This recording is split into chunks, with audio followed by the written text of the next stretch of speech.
Welcome to a special edition of the Darden Admissions podcast. I'm your host, Brett Twitty, and you are listening to a new episode. On this episode of the podcast, we return to our ongoing spotlight on faculty here at the Darden School of Business, a series that we call Office Hours, with a conversation with Tim Laseter. Tim is a member of the Technology and Operations Management area here at the Darden School of Business. And as you'll also learn from this conversation, he is an alum. Tim graduated from the MBA program as well as the PhD program here at the Darden School of Business.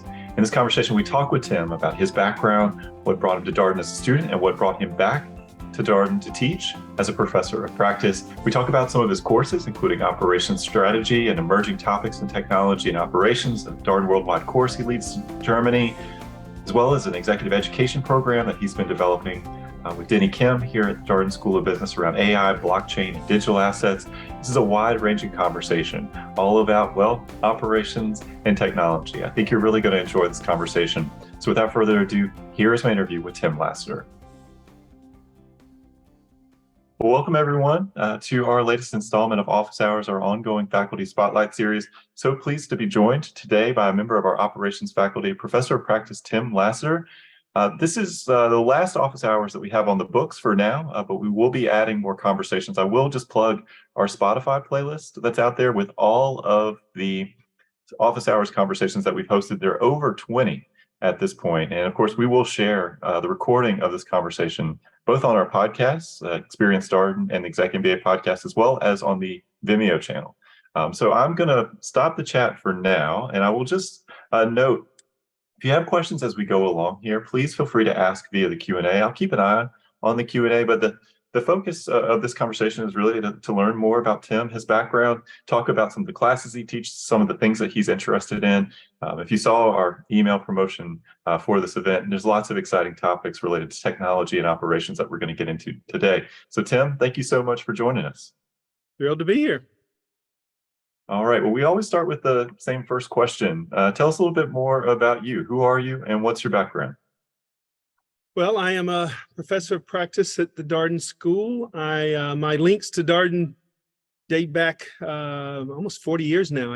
Over 40 years now. I came here as an MBA student in 1982, graduated in 84, fell in love with Charlottesville and Darden, and it took me a little over a dozen years to find an excuse to be able to move back here, which I did to work on my doctorate and joined the faculty. In the interim, I was I was in industry at a fiber optic cable company, a Siemens Corning joint venture, and then with Booz Allen Hamilton, I was a partner in the commercial side of the business, and joined the faculty when I finished my PhD in 2003, maybe something like that, and I've been on the faculty for 20 years now. Some of our listeners may have picked up on the fact that you did your MBA here at Darden. So what appealed to you about Darden? How'd you end up here for your MBA? Actually, I thought you were going to say they would pick up on my Southern accent, that I talk funny, which I didn't cover. I kind of started my story with Darden. So I am from Covington, Georgia, a small town in east of Atlanta, Georgia. So this accent I have an accent that no one claims at this point. So people from Georgia think I talk funny, and people from north of the Mason-Dixon line certainly think I talk funny as well. But I came to Darden. Actually, I was living in Northern Virginia, working in a small consulting firm. I had a plan to be Perry Mason. So I'm going to date myself even further for those of you who didn't watch black and white television. Perry Mason was one of the early lawyer-based TV shows, and he got people to break down and confess in the stand. And I thought, wow, that's fun. Arguing with people and getting people to break down and admit they're wrong would be exciting. I discovered that's not what lawyers actually do. I also discovered that my GMAT scores were better than my LSAT scores. So my JD MBA plans turned into pure MBA here at Darden. I was in Northern Virginia and had loved the state and decided that would be a good fit. I guess, and they accepted me as well. Maybe that's another important reason. Works out. That does help. So you also decided to pursue a PhD. I'm curious. I was interested. I didn't know about your interest in law to shift to MBA. But how did you land on? Yes, I now want to do a PhD. So I guess one thing about me is I tend to have a scattered life in sections, but usually a long-term objective. And I often resort out the objectives to realize they were bad or needed to be pivoting, I guess, in the modern language. So I pivoted away from wanting to be a lawyer when I realized that really wasn't a good fit for me. When I left Darden, I went to work with which was a startup in 1984 in Hickory, North Carolina, making fiber optic cable. And it was Siemens, the German company, and Corning, who invented fiber, had purchased a small cable company in North Carolina to build out the fiber optic cable business. And that is in the year when AT&T was just been broken up. So we started having competition in long distance, and a lot of long distance lines were being laid for fiber optic at that time. It was, instead of massive cables this big around, you could put a small cable that could carrying capacity of so many more calls on a single fiber. And so I ended up there choosing between going to IBM and being part of a large bureaucracy at the time, a huge company, or doing a startup on my own with my former mentor and boss in the consulting that I had worked with before I joined. He actually printed up business cards with Tim Laseter, president, for me with the new company we were going to form. It almost got me, but didn't quite. And so Secor was kind of in between. There were probably only, when I joined, maybe fewer than 300 salaried employees in the company. So it was small enough you could have a big impact, but also large enough with big backers that I would get a paycheck, since I had a newborn son at the time as well. So the logic of finding balance between extremes is part of who I am as well. So it was a good fit. All right. And somebody who obviously has a deep interest in operations, how did you land on this particular topic? Have you always been that kind of person, look at a process and figure out how to improve it? Not at all. So actually, I was focused in finance at Darden. And when I joined Secor, I was in the operations controllers department, a business analyst in the operations controllers department, along with a colleague who, by the way, from Darden, who, by the way, is the chief of innovation at Corning now. He stayed, I left, but he's done much better than I have, probably on many dimensions. But he and I were in the this operations controllers department, and we had been there a year plus or something. I had an analyst working for me, and my boss at the time was, well, I guess there was a boss between me and the guy who hired me by that time, because we were expanding pretty rapidly during those days.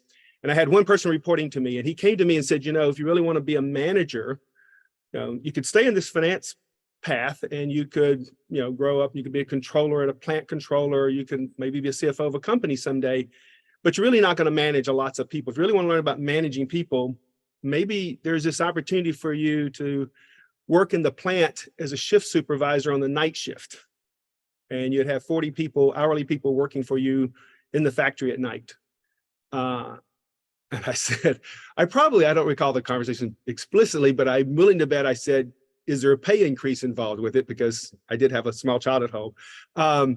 And the answer was no. It was a lateral move from a level structure, but I would get night shift premiums. I'd get paid to work the 12-hour shift, 2 days on, 2 days off, 3 days on, and then the opposite of that the next week. And I took him up on it. And I and one other salaried worker ran the plant from 6 p.m. to 6 a.m. with between the two of us and the maintenance crew. There were probably 100 hourly employees, and the two of us were the only two salaried people in charge of the place.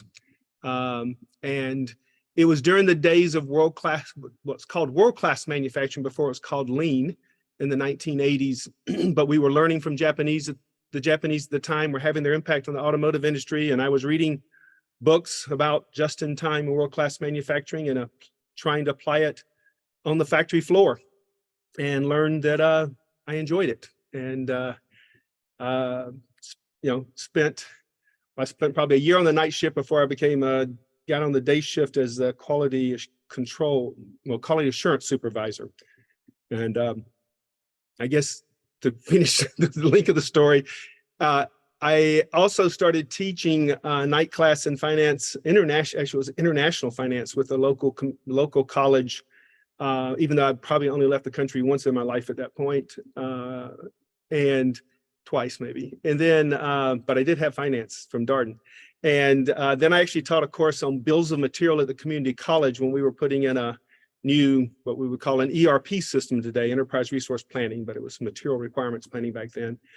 And I discovered I really loved the teaching and came up with a plan that I would go into consulting for 3 years and then become a professor at Darden. That became my long-term objective, and started interviewing with consulting firms to get me. And part of the logic of that is I taught the professors who consulted on the side, brought interesting things into the classroom with their experience. And I also knew that, again, that was incremental income to compensate for academia is not the highest paid profession in the world. So it was part of an idea, and I started searching into consulting firms at that time with a long-term plan to be at Darden. And you mentioned having some experience teaching at community college. Obviously, you teach at Darden. What's interesting to you about teaching? What's drawn you to this path? Well, I guess what is interesting about teaching is learning. Simply put, I love to learn new things, and teaching is one of the best ways to learn something well. You have to, stay a step ahead of the students. It's not like if all I was doing was telling war stories from my past experience, then it would probably not nearly as fun for me or the students, frankly. I try to blend those with new things I'm learning and new chances to talk to people and write new cases and learn new things and talk to smart people about interesting problems. It is also what attracted me to consulting. Someone's paying you $1 million to solve a problem. It's usually a very interesting problem, and you're going to have to learn things to figure out solutions to it. And you get to do that with a team of bright people. And what's it like to teach through the case method? Well, I am not one of the best case method teachers here. We have some phenomenal ones, because I'm probably, I enjoy the debate, much like the Perry Mason story of seeing people break down. I don't want people to break down, but I do like the interactive exchange, and I tend to find myself getting into the exchange versus facilitating it at times and getting the students to do the debate, which is the right way to do case method. I try, and it does happen in my class, but it is very hard for me just to sit back and not pitch in. But that is the fun part, is just the intellectual stimulation of why, and the willingness to listen to why not, right? Is breaking a hubris mindset, getting a different perspective, getting someone to bring something to bear that you hadn't thought about is what's powerful. I like to say the best cases at Darden, the best cases to teach is one where 60 students show up in the classroom. Half of them have decided one of the two options, the other half have chosen the other option. And you begin a discussion, and what you realize is that each half has kind of focused on a different set of things. Maybe there were 2 or 3 things they thought about and factored in their decisions, and that's what drove them to come to a conclusion. Over the course of the class, we ultimately realized there were 8 different things we should have thought about collectively by looking at all the different views from different people. Now, whether people change their minds is a whole nother issue or not. At the end of the class, I don't try to teach aha cases where there was a right answer and wow, it is okay. Here are the trade-offs. Here's the decisions, the things we were looking at, and at least thinking about the trade-offs as broadly as possible, because you now have this diverse set of views about how other people thought about the problem. Given all of that, I know you've written many cases. How do you think about writing a case with the discussion in mind? Interesting. So I've written a lot of cases. So in the early years, a lot of my cases were cases that I picked up and usually disguised from my consulting experience, because my consulting was doing operation strategy. So, and my original courses were much more around or operation strategy, and competitive cost analysis. That was I guess the finance link that I have plays through there. Understanding the economics and the cost drivers is a big part of making choices. So that was the early days. And I guess then I started looking at interesting companies. An example was I have a case on Zappos where I wrote a letter to Tony Hsieh because I was following Zappos after Amazon had acquired them. I got very interested in internet retail, was another one of my shifts of focus over the years. And he said yes. And I flew out to Las Vegas and interviewed him and wrote a case on Zappos's call centers, which, unlike most call centers, wasn't focused just on getting people off the phone as fast as possible and efficiency. It was about engaging with the customer. We could still use it to teach queuing theory, so you still had to do the same math, but it made you step back and think about a different way to, what the purpose of a call center would be, not just a low-cost thing, a call center you had to manage. And then over time, I now have a new digital operations course, and I run into interesting people. I have a new case on wearable robotics that I ran into someone at a grocery shop, a conference in Las Vegas, and she has come and demoed this equipment that people in a distribution center can strap it on, and you strap it around your legs, and it helps you, takes 30 to 40% of the weight off in lifting. And there are people whose jobs, like working at a distribution center, like Chewy or beverages, beer or soft drinks, that are lifting 30 to 40,000 pounds a shift every day.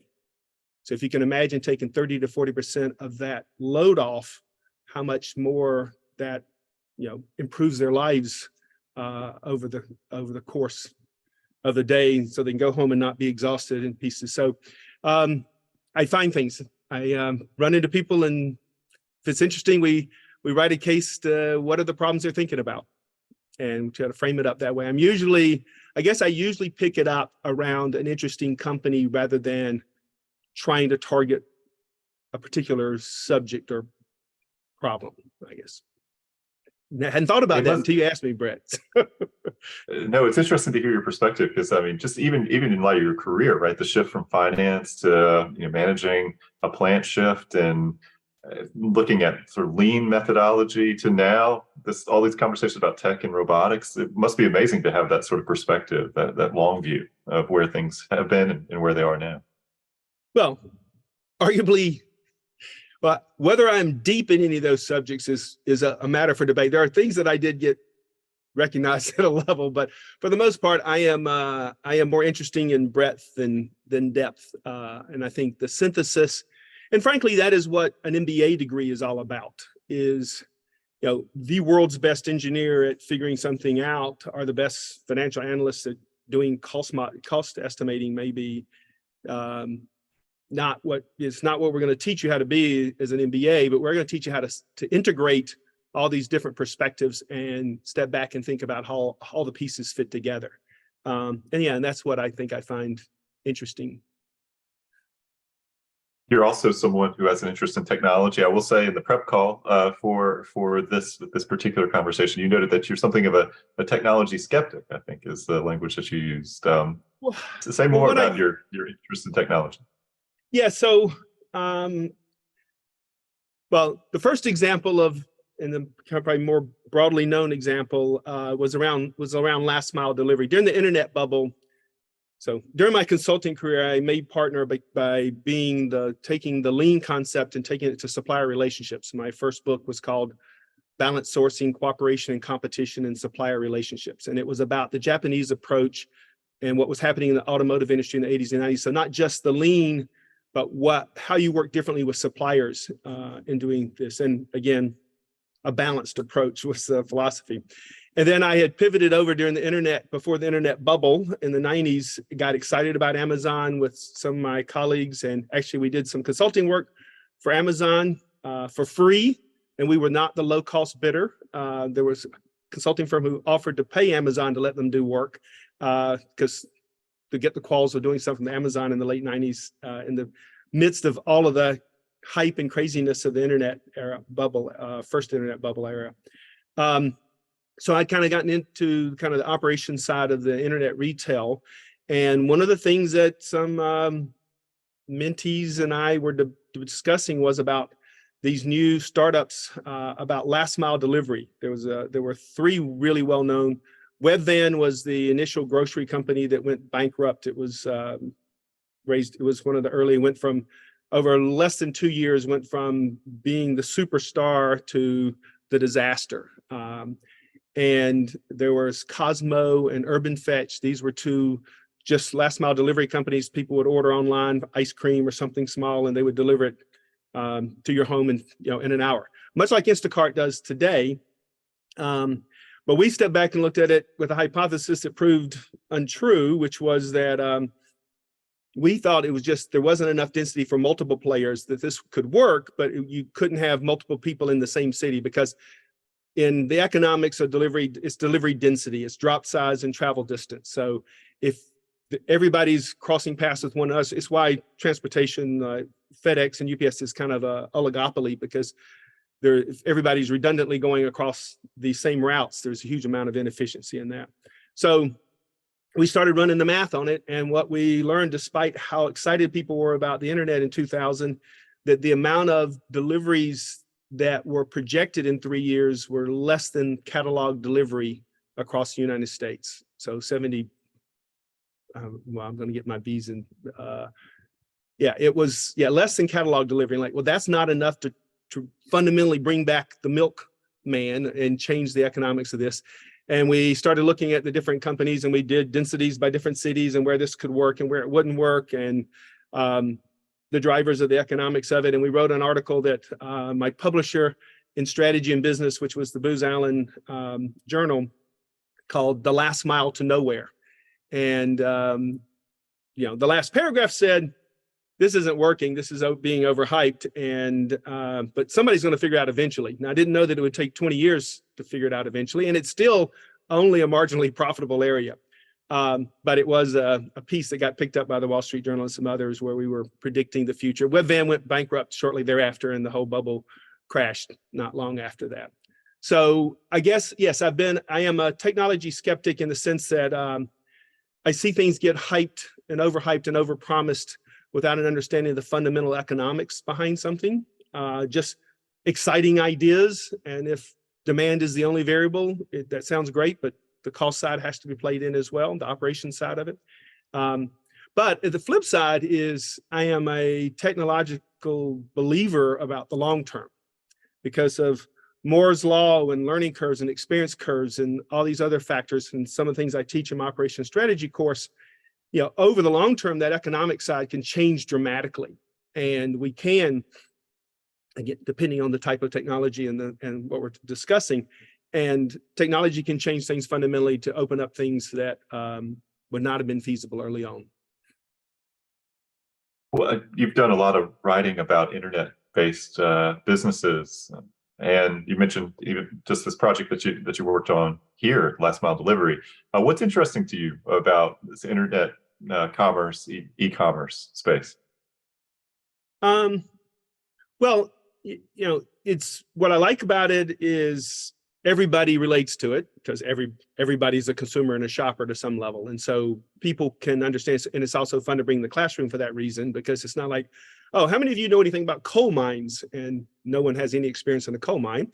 How many of you have ever been shopping in a grocery store? And pretty much everybody will check the box. So that makes it, the fact that it's broadly applicable makes it of interest to me. And part of it is just over time, I do build a reputation of knowing something. That first article led to a company in Israel startup that made automatic delivery machines, and I worked with them. And I worked with a startup here in Charlottesville that was doing called Relay Foods, that was doing kind of pickup and delivery.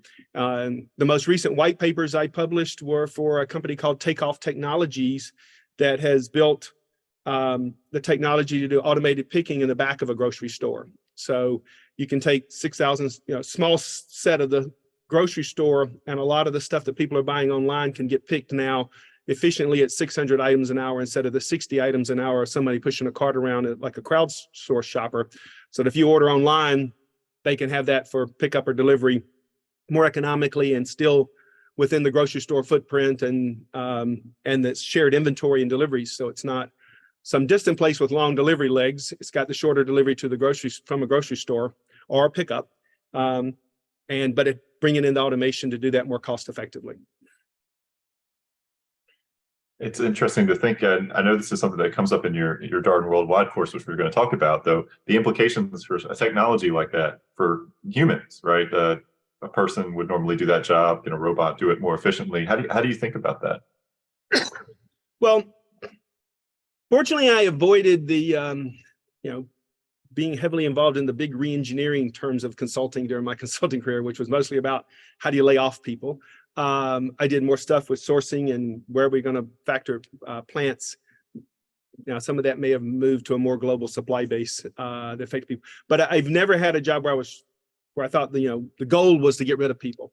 And the good news about the internet retail that we're describing is those are good examples of things where automation is actually not displacing someone, it's displacing an activity that the consumer was doing. So if you think about, used to be you push your cart through the grocery store and you pick all the stuff yourself and then you drive it home. So if now the store is going to pick it and deliver it to your home, the automation is taking out what the consumer was doing and the consumer is willing to pay, right? And that is one of the things that I've shift over time, where I spent a lot of time focused on the economics and the cost drivers, but also balancing those, what's the cost drivers versus the willingness to pay.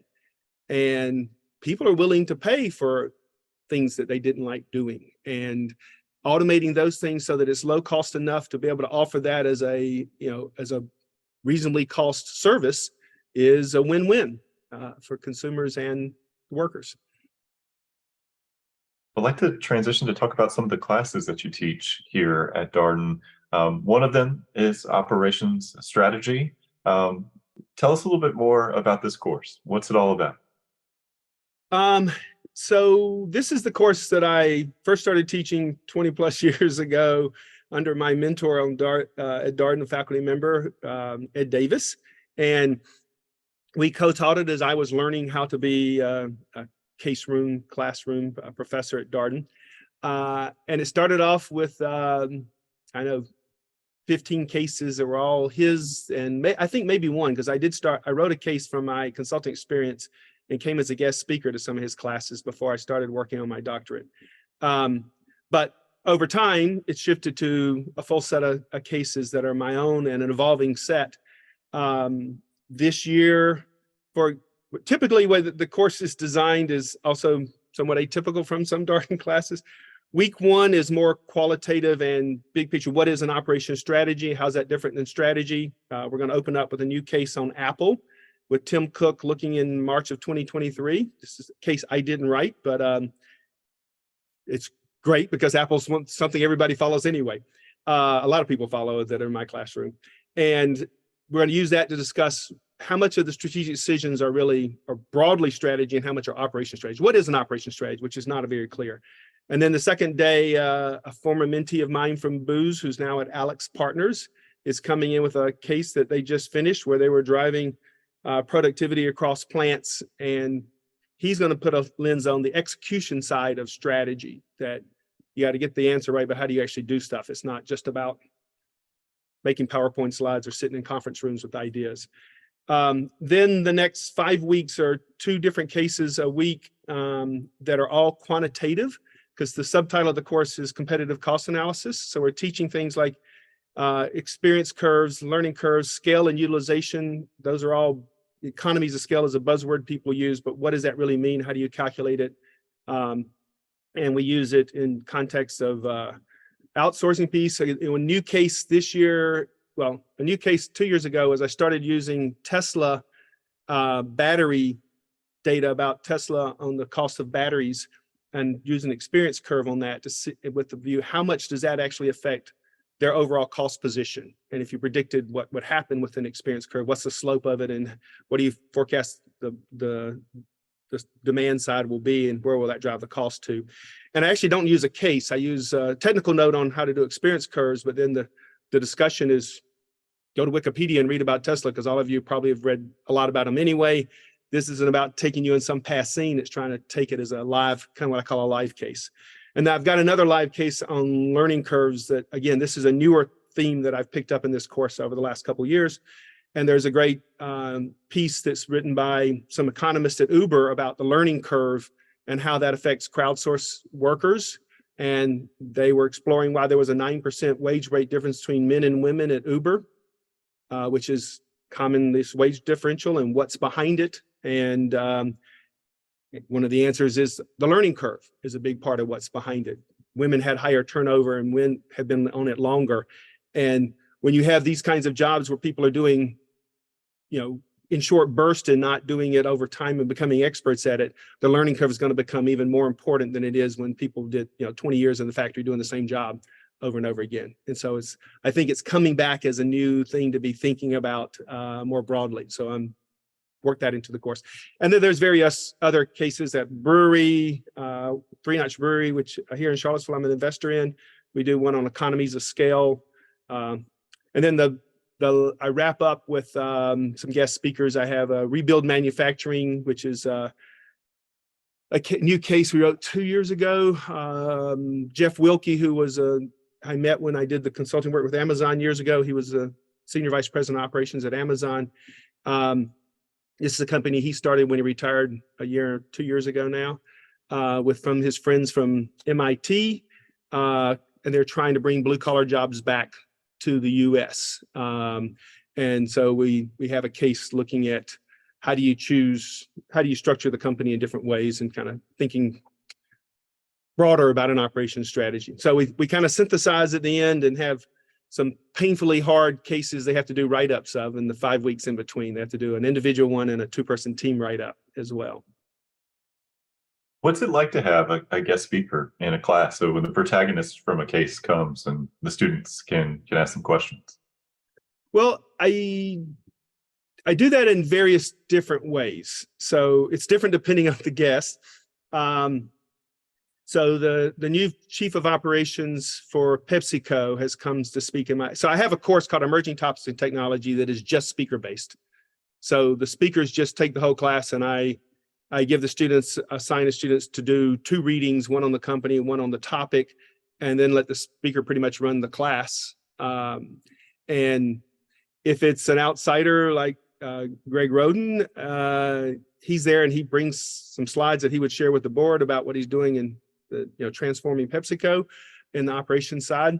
On the flip side, if I bring back an alum, they desperately want to do cold calling, because that's one of the things that Darden's known for, is getting cold called. So getting to be the person who cold calls others, they're excited about.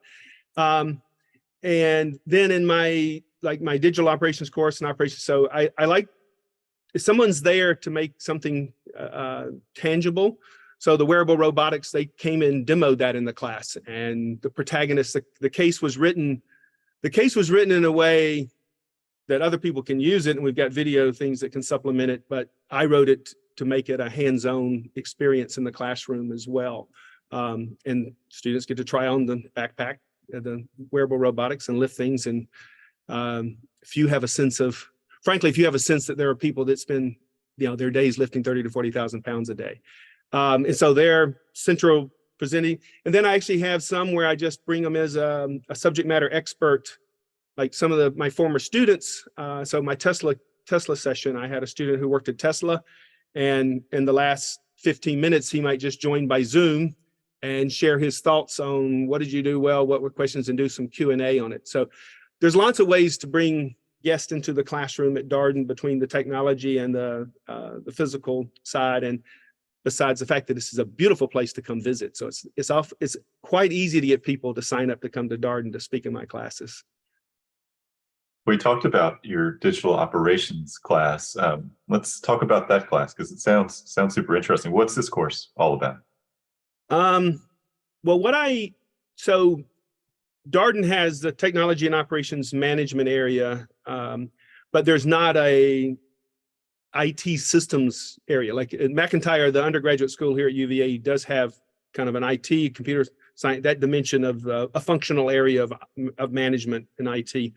So, but most of my colleagues have focused more on supply chain like I have in the past. Our new product development is a big part of what we cover in the technology and operations management area now.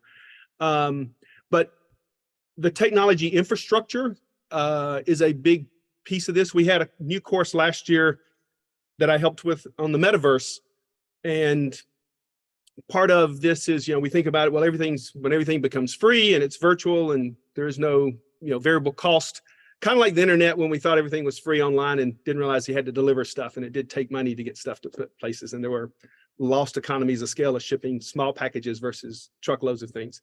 But the economics of data centers, these are billion-dollar investments. We're getting towards a more decentralized world, but you have to understand that the data centers that are supporting all this are a huge investment. So one of my, I brought in Jim Miller, whom I met when he was at Amazon, who went to Cisco and then was Senior Vice President Operations for Google, which sounds like a strange title until you realize they spent $1 billion a year building out, tens of billions of dollars a year, building out data centers at Google, and doing that cost effectively and running those things so they have high uptime and, they can provide their services at as lowest cost possible is an important job. So we've had him in the class, and he helped me provide information that we wrote a technical note on data centers.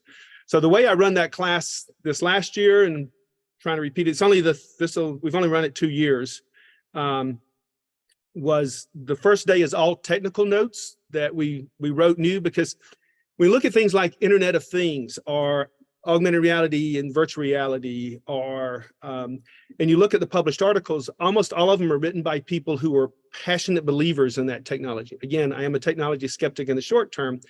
And so, for example, augmented reality, Michael Porter, the expert in strategy, wrote an article 6 or 7 years ago describing how that was going to be a $70 billion business. That has not been true, or certainly hasn't been true yet.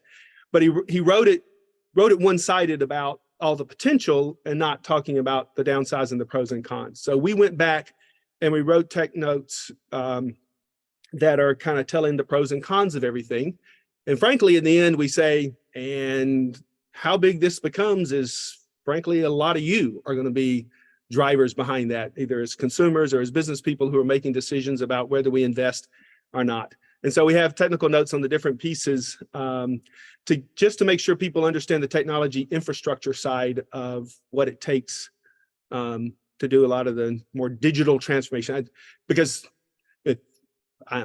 30-40% of the work of consulting firms these days is digital transformation. That's the new buzzword. It's kind of re-engineering was in the 90s, digital transformation. Now, what that means is quite variable, but we are trying to leverage the digital tools in traditional companies. And what does that, how do we do that well? And this is really not about the strategy side and what is a platform business. So we talk about some of those things, but kind of what more of the infrastructure is. And then the second day, it tends to be cases that are leveraging some of that. So we have the Verve Motion Robotics. I also have a former mentee of mine, case on called ShiftSmart. So this is a crowdsourced company that is really basing it around an operations delivery of different kinds of capabilities to corporate clients.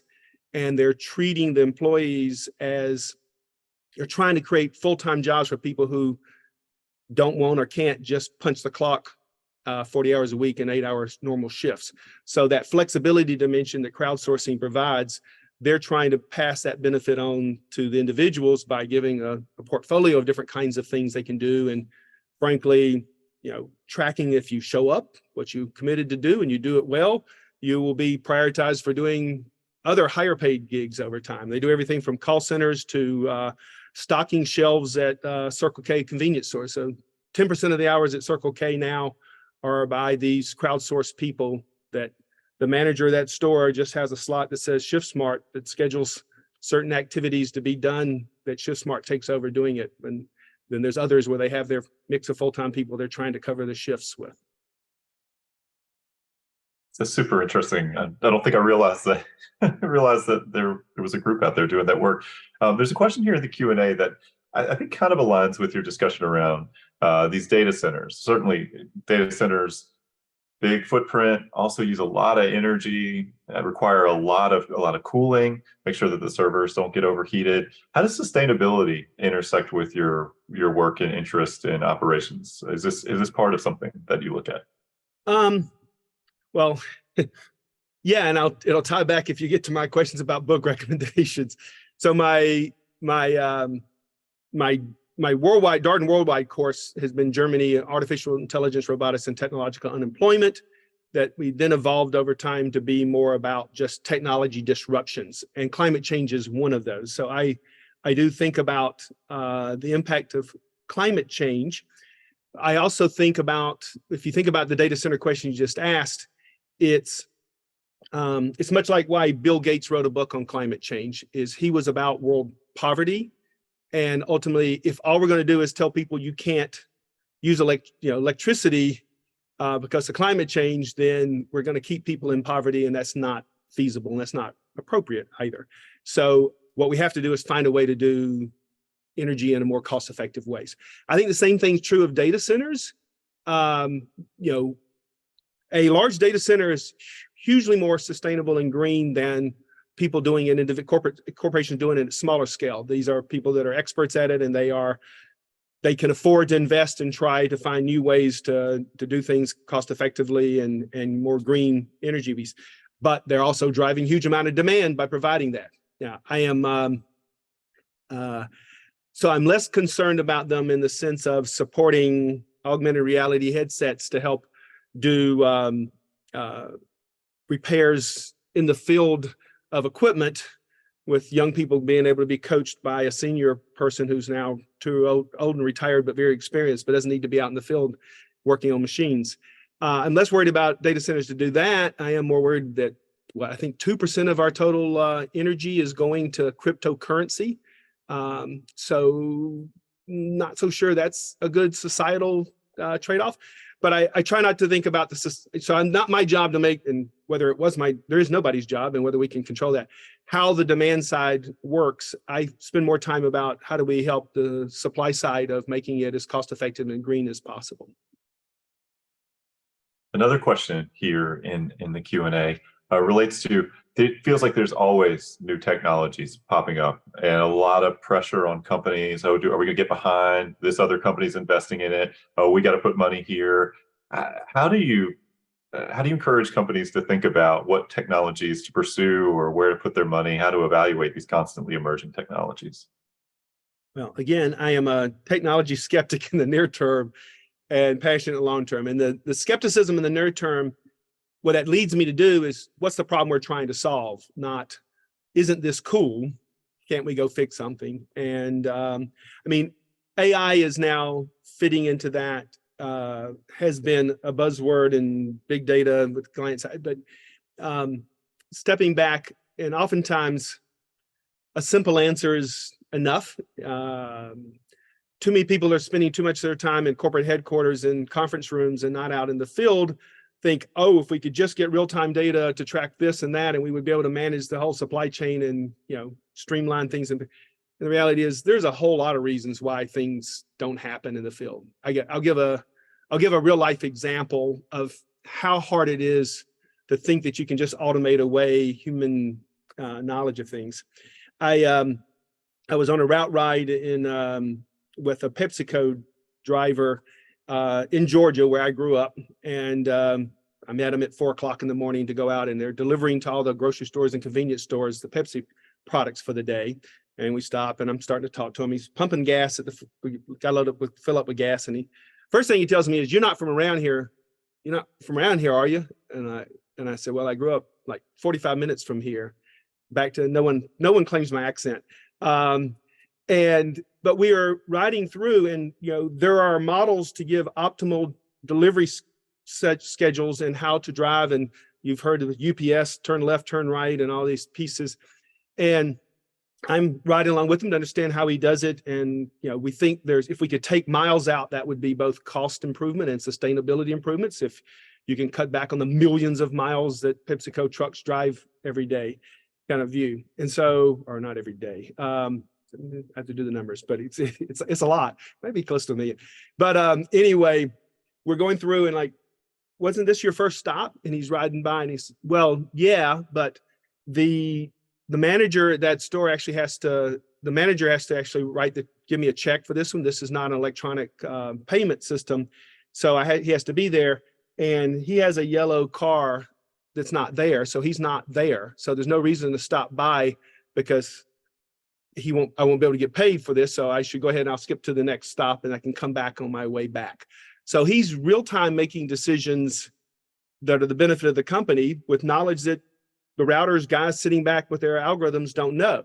Now, on the flip side, there were also people who like to go to a certain stop because that's where they got coffee at 4 o'clock in the morning. And if that's adding an extra 10 miles, that's probably not the right way to do. So finding out, the variance from behaviors that's driven by good intent that's misunderstood by the algorithms, and where it is, I would also say lack of managerial control of helping people understand why it matters that they don't get their coffee at that one spot at 4 o'clock, or figuring out a way to maybe get them coffee at 4 o'clock in the morning, but still make an efficient route is a large part of what managers need to do. And certainly we're working with frontline employees. Well, let's talk about your emerging topics in technology and operations course, because it feels like of a piece with some of the things we've talked about here. What are some of the topics that you typically touch upon, or you touched upon recently in that course? It changes every year, and part of how back to the case development. So that's a speaker-based course. As I describe, people, they just come and talk about something. Sometimes I will get them into the studio where I am here, and we'll interview and get some video of them. And then we will write a case. So a good example of one that we did 3 years ago, one of my former students was in charge of the charger network for Rivian, the kind of truck SUV startup, the electric vehicle startup. And so we wrote a field-based case featuring him that was semi-factual. It was inspired by him, but we didn't use any proprietary data from Rivian. We used publicly available information, but we positioned it around him thinking about whether you should put a 4-port charger at an outdoor spot on the Blue Ridge Parkway, because Rivian has announced they were going to put 500 chargers along the Blue Ridge Parkway. Or should he put 2 down in the valley on each side that would be, less capacity, but at 2 different locations at a restaurant, brewery on one side, and another restaurant next to a restaurant and library on the other side of the mountains. And again, it gave us a chance to teach queuing theory, because how long you have to wait is one of the variables that you think about in deciding how much capacity you have. It also made students step back and think about, how do you actually predict the future of the long-term volume of this? But it also reframed the queuing problem to dwell time. It reminds you that electric vehicles are going to be a fundamentally different thing than the way we do gas fueling now. Number one, if you're wealthy enough to have a garage and your own home charger, you'll just charge overnight and it's constantly charged unless you go on a long trip. So you will never stop by Sheetz and run in and get a cup of coffee or donut there as you're filling up your gas, because you don't need to stop there for gas. And then there's others where even if you are trying to do, and you're trying to charge, it's a 20-minute charge. So that's a lot longer than you stop at a convenience store or gas station just to get gas. And how do you think about why you would stop where and what's going to be done with that time? Because queuing, there's a whole math equation about how long it's going to take with random arrivals and service levels. But there's the classic story of how a company was trying to solve the elevator problem of people waiting for elevators, because they sit there and press the button and get impatient sitting there waiting for an elevator. And one of the easy solutions was they put mirrors up so people could look at themselves, and distracted them from worrying about how long they were standing there waiting for the elevators. Disney's done similar things of entertaining you while you wait in line for rides. So you think about the problem more broadly than just a math problem of, what's the forecasted demand, what's the service level, what's the variation of the random arrivals, all those math things are in there, and you need to know those to think about the problem, but you also need to step broadly about what else can I change about this. And I think the Rivian opened up to, something that's really relevant that's coming to bear. It is going to change the way the infrastructure of gas stations, convenience stores, and which is going to affect retailing broadly. All of this is going to play out through a kind of new model as EVs become the dominant equipment. All right. Well, speaking of technologies, let's talk about a course that you've been developing for executive education. Of course, this is the non-degree bearing part of Darden. It's a course called Unlocking Value of AI, Blockchain, and Digital Assets. There's a lot of buzzwords there in just one title. So tell us more about this course. How'd you get involved with it?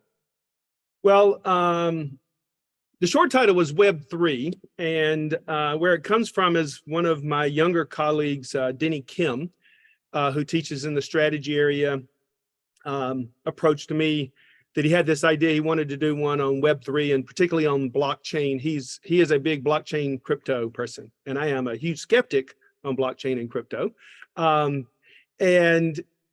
We started talking about this, and Ann Trumbore, who's our Chief Digital Learning Officer for Executive Ed, kind of put us together to come up with something that it's not really based on, we're trying to kind of break our normal mold. It is not a bunch of existing cases that are tried and true that, we taught the Ben and Jerry's case about, the sell to Coca-Cola, and it's a great case, but, we're going to be dealing with things that are happening real time.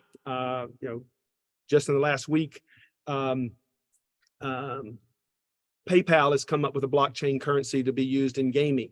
So suddenly I'm less skeptical about the fact that as the gaming world comes into play and a metaverse type world would come into play, another currency makes sense versus just as a speculative game that people have been using it so far. But at any rate, we came up with 2.5 days. We've kind of framed it as, if you have heard about Web3, you've heard about this AI and blockchain and this digital world, and everybody around you shares your passion and completely believes that this is going to change the world, don't come to our class. Everything's fine with you. If you have that belief and no one's listening to you, maybe you should come to this class. Or if you've just heard some stuff about it and you don't really know what it's about, come to the class. Because what we're going to try to do is look at the business cases of these things and try to understand about the drivers of both the supply and demand side. So we'll be piloting our Darden Metaverse experience. We have built a classroom in the metaverse that you can access through the Oculus headsets. And by the way, if you haven't seen the Apple headsets that are planned to come out next year, they look pretty phenomenal. So there's something there that's going a new way to interact with the world and through the internet. So we got a metaverse. We open with cryptocurrency. We talk about artificial intelligence. We have another colleague. We have Anton Kornick, who teaches the artificial intelligence, has been his research, kind of the future of no work is how I like to think about his work. We'll have Lily Ellis, who is, she does work on intellectual property and artificial intelligence. So what DALL-E is making, who owns the rights of that, and what ChatGPT is writing, how do you think about intellectual property rights in those pieces?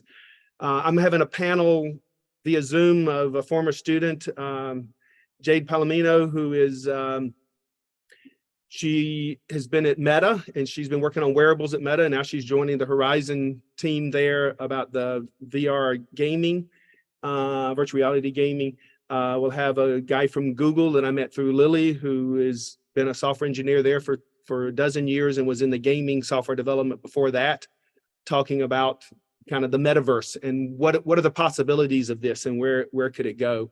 And then we're going to introduce them to the headsets and let them play with it that night as part of the course. And then there's more things on artificial intelligence. There's pieces on data centers and some of the things we've talked about, infrastructure, as well as the technologies going through. So more hands-on demoing and talking. We actually shortened all the classes to only 1 hour, which is, Darden does everything in 85 minutes or 90 minutes. And we said, we got a lot of little stuff. Why don't we just do things for an hour? And so we're doing things a little differently, but it should be fun. It'll be in November. That sounds in like an Roslyn, awesome, in your awesome area. course. That's right. That's great. So while we're on this topic of courses, let's talk about your Darden Worldwide course that you mentioned earlier. And so you've been leading this course for a number of years. Tell us about the sort of idea behind the course and what students get to do when they go to Germany with you. Well, I'm going to tie it to the question we run out. You're not going to have the answer. Was my book recommendations is a similar piece. So that course, I have assigned students to choose from 8 or 9 different science fiction books that all are set within the time period of their careers, the next 40 years.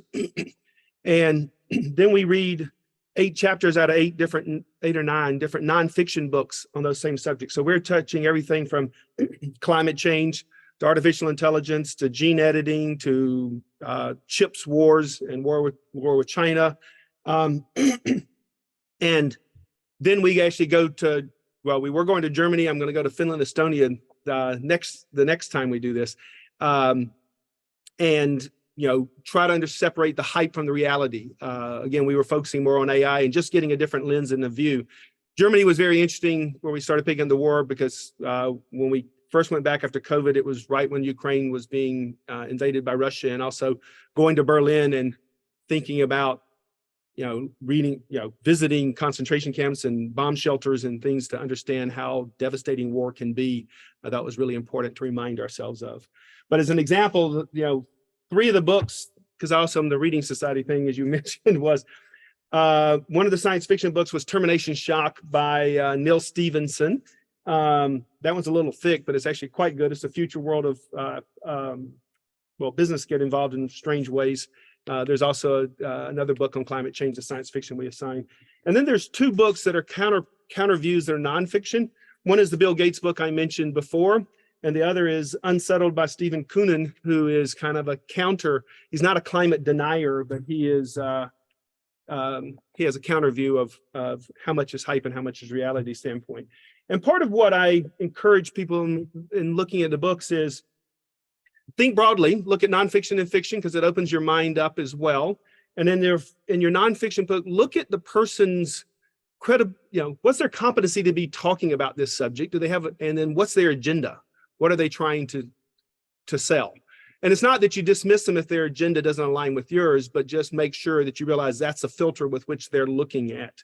And I think that's true of, Bill Gates is not a climate scientist, so he's bringing a different kind of view on it, but his motivations behind this isn't to make money selling books. It was because he cares about the developing world and how we actually can help raise people out of poverty and still not destroy the planet. The Unsettled book has some pros and cons. He is a scientist, but not a climate scientist. And he did work for ExxonMobil as well as the Obama administration. So there's lots of different factors to think about, where does he come from and what's he trying to do with this book? So that's that course. And then we visit companies, SAP, we visit Amazon, we go to the port of Hamburg, we go to Volkswagen's biggest automotive rally point. That's where we're doing in Germany. Estonia and Finland is going to be a whole new set of tech companies and different kinds of things to look at. That's great. And we got started just a little bit late here, so we probably got another question or two, hopefully, for our attendees. That's okay. And hopefully that works all right for you, Tim. It's fine with me. All right, great. So you mentioned the Darden Reading Society, which you're instrumental in. And this is a place for people to come together, talk about a book. You're somebody who I know from our prep call, you've had a long passion for reading. What's the impetus for getting this started? Why do you think this matters in a community like Darden? Well, first anchor, I grew up in the public school systems of Georgia, and I can only remember 3 books I was assigned to read. Probably Huckleberry Finn, To Kill a Mockingbird, and Alas, Babylon, which was an apocalyptic post-nuclear war, because that was what we thought about in those days. So reading classics and catching up on my lack of liberal arts education was a large part of my years in consulting. The big step through for me now is that is audible books, because I'm also an avid cyclist and spend a lot of time sitting on bikes. So I listened to 80 books last year. I guess I'm already at 70 something this year, thanks to lots of long bike rides and basically listen to books most of the time with other free time. And what I do believe is that, it's an opportunity to get lots of different perspectives. Like this set of 3, I like to pick multiple books that are coming different points of view to help you try to think through, not just look for someone who's reinforcing your opinions, but how does it challenge it and help you synthesize a different point of view. And I thought it was a good way to get people together. We had previously, before the pandemic, had organized an AI roundtable where we met at the Three Notch Brewery here in town, and we talked about what was happening once a month and latest developments in AI. And I mixed both people from Darden and people from the community. Anton Kornick and I did. Our subtitle was AI may make us smarter eventually. Beer makes us think we're smarter right now. So there's a social dimension of this stuff as well as an intellectual dimension. And so when we thought about post-pandemic, how to get people together again, I thought a book club. Well, it was going to be a book club, and then my friend Greg Fairchild wanted to do an article for the first one of these, and so being very pedantic myself, I had to come up with a new name, so it's a reading society instead of a book club. But we get together once a month, and someone names the book each month and facilitates the conversation, and we're trying to get books that someone feels passionate about, ideally not just when they read but that means something to them personally, because it gets us a chance to know that person better. And we've done everything. We've done science fiction, nonfiction. We've done magazine articles as well as books.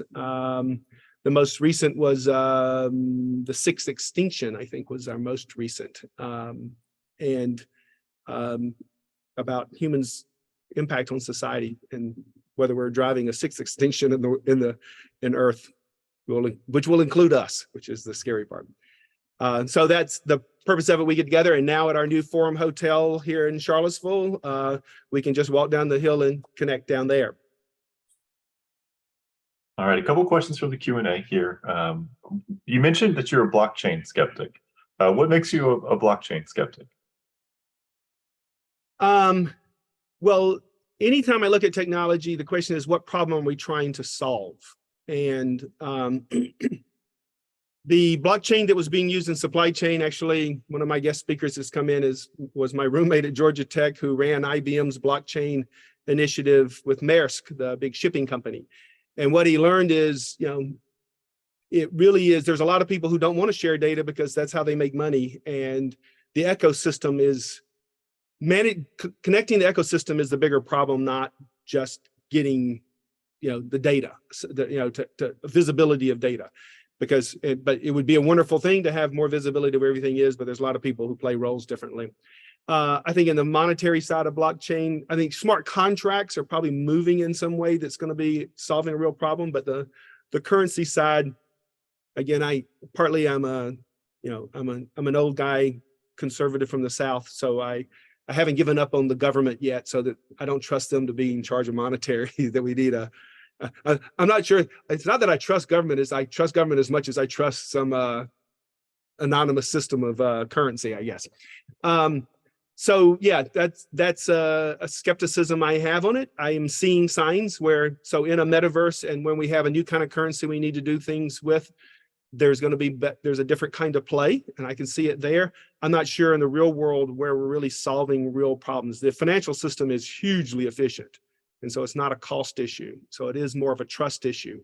But trusting a set of people and an algorithm versus a government or some other entity I get my hands around, I'm not clear. I've made that switch. But then again, there are people who didn't, trusted the taxi system and didn't want to do Uber, because why would you get in a car from some random person? Well, it's a random person that's got some checks and balances around it. So maybe I've been proven wrong on lots of things. So we'll see. You mentioned technologies that you're really excited about, things that you come across in your consulting that you're really, you think, gosh, this is maybe something here. Well, I link back to two that I've mentioned in passing, and because they're both addressing the same issue in a way. So the wearable robotics of how do you make jobs better for people on the front end. The crowdsourcing one, that's not a new technology at this point. But then the augmented reality headsets is actually a use case there where you've got, experienced maintenance person who used to go out in the field and fix the equipment, because as much as we got new technology, it stays out there for 20 to 50 years and somebody has to fix it. And how do we bring a new generation of workers up to speed? AI is not going to solve it. So that human knowledge, how do you actually leverage that in a cost-effective and a positive way? So that augmented reality, these headsets I use we just purchased a set for me to use in the class. A worker in the field can go and look at a big piece of equipment that needs to be repaired, and maybe that typical young apprentice might be able to solve 90% of the stuff, but it's a really hard problem. Someone that's retirement age, sitting back, that did this for years, is sitting there watching through the headset, and they can put a pin on the equipment and say right here, and actually it uses artificial intelligence to build out a 3D image of the space. So just by moving around the headset, and builds it out. And so there's a 3-dimensional place that they can work from in communicating, and he can bring up videos into the screen of the augmented reality to say, here's instructions how to fix it. It can also talk it through.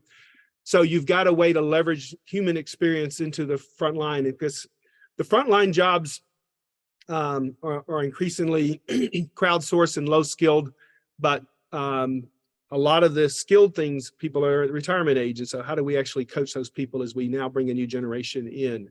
And technology tools that help us do that are something I'm excited about. That sounds very, very interesting.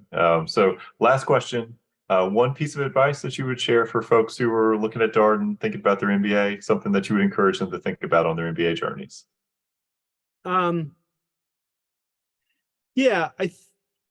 So the main piece of advice is, don't just focus on getting into the highest ranked school you can get into.